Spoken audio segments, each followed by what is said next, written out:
સાબરકાંઠા જિલ્લાના ખેડબ્રહ્મા તાલુકાના ખેડવા ગામમાં રહેતા પિતાએ પોતાના 11 માસના દીકરાને ગેરકાયદેસર રીતે દલાલ મારફતે વેચાણ કરવાની કોશિશ કરતા પિતા સહિત અન્ય 5 આરોપીને ઝડપી પાડવા માટે ખેડબ્રહ્મા પોલીસે વોચ ગોઠવીને શ્યામનગર પાસેથી પિતા સહિત 2 દલાલોને ગઈકાલે સાંજે ઝડપી પાડ્યા હતા, જ્યારે અન્ય 3 દલાલો નાસી છૂટવામાં સફળ રહ્યા હતા।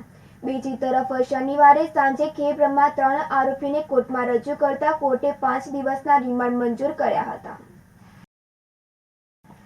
ખેડબ્રહ્મા પોલીસ સ્ટેશનમાં હેડ કોન્સ્ટેબલ જયદીપ કુમાર જીતાભાઈએ નોંધાવેલ ફરિયાદ મુજબ ખેડબ્રહ્મા તાલુકાના ખેડવા ગામના એક પિતાએ પોતાના 11 માસના દીકરાને ગેરકાયદેસર રીતે ₹1.50 લાખમાં દલાલ જયંતિભાઈ લુકાભાઈ ગમાર મામે રાજસ્થાન મારફતે અન્ય દલાલ પાટણના ચારવાડાના દલપતભાઈ ધુડાભાઈ રાવળને વેચાણ આપવાનો હતો। તે દરમિયાન ખેડબ્રહ્મા પીએસઆઈ કેવી વહોનિયાને બાતમી મળતા કાવતરાનો પર્દાફાશ કરવા માટે પોલીસ ટીમ સાથે શુક્રવારે સાંજે શ્યામનગર પાસે વોચ ગોઠવી હતી।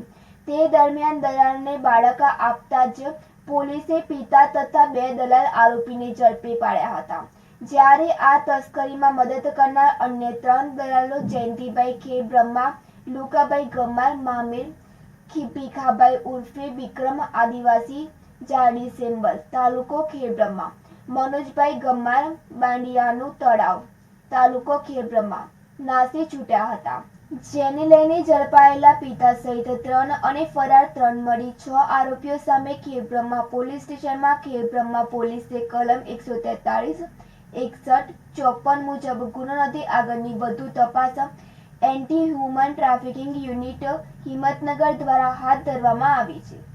આ અંગે ઈડર ડીવાયએસપી સ્મિત ગોહિલે ટેલિફોનિક વાતચીતમાં જણાવ્યું હતું કે ખેડબ્રહ્માના શ્યામનગર પાસેથી ઝડપાયેલા પિતા સહિત 3 જણાને બાળક સાથે ઝડપી લીધા છે।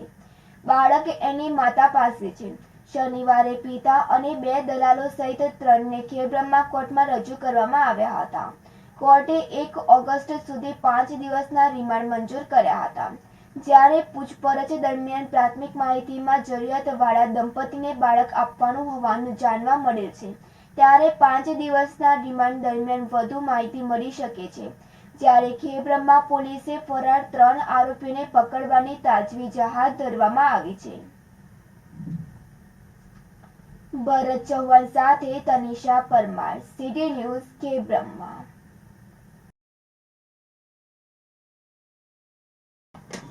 સાબરકાંઠા અરવલ્લી જિલ્લાના સાંસદ શોભનાબેને વૈષ્ણવજીને રૂબરૂ મળી રજૂઆત કરી હતી। સંસદનું ચોમાસું સત્ર ચાલુ છે, ત્યારે પ્રધાનમંત્રી નરેન્દ્રભાઈ મોદીની સરકારમાં સાબરકાંઠા અરવલ્લી જિલ્લો દિન પ્રતિદિન વિકાસશીલ બની રહ્યો છે। ત્યારે 26મી જુલાઈએ શુક્રવારે દિલ્હી ખાતે કેન્દ્રીય રેલ મંત્રી અશ્વિની વૈષ્ણવજીને સાબરકાંઠા અરવલ્લીના સાંસદ શોભનાબેન મહેન્દ્રસિંહ બારૈયાએ રૂબરૂ મળી હિંમતનગર, ખેડબ્રહ્મા તેમજ મોડાસા શામળાજી નવીન લાઇનની કામગીરી ઝડપી પૂર્ણ થાય તેમજ ખેડબ્રહ્માથી હળાદ નવીન રેલવે ટ્રેક 22 કિલોમીટરનો સર્વે કરી સત્વરેથી મંજૂર થાય અને હિંમતનગર શામળાજી વચ્ચે બાકી રહેલા ઇલેક્ટ્રિફિકેશનની કામગીરી સમયસર પૂર્ણ થાય, જેથી મુંબઈ તેમજ દિલ્હીની મુસાફરી માટે સાબરકાંઠા અરવલ્લી જિલ્લાના નાગરિકોને નવીન ટ્રેનો સત્વરે મળે તેમજ તેનો લાભ બંને જિલ્લાના પ્રજાજનોને મળે તેમજ રૂબરૂ મળી લેખિતમાં રજૂઆત કરી હતી। રમેશ મિસ્ત્રી સાથે તનિષા પરમાર, સિટી ન્યૂઝ, પ્રાંતિજ।